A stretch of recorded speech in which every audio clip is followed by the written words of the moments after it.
मौलाना आज़ाद national Urdu university के department of mass communication and journalism के external board members में मुंसिफ TV के सीईओ हबीब नसीर को शामिल कर लिया गया है। सीईओ हबीब नसीर को 3 साल के लिए बोर्ड मेंबर के तौर पर मुंतखब कर लिया गया है।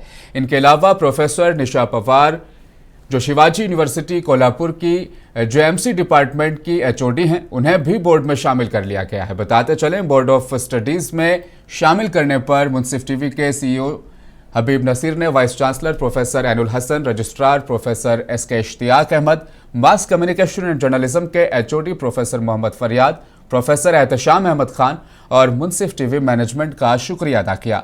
वाज़ेह रहे कि पंकज पिचोरी के मियाद खत्म होने के बाद मुंसिफ टीवी के सीईओ हबीब नसीर को बोर्ड में शामिल कर लिया गया है।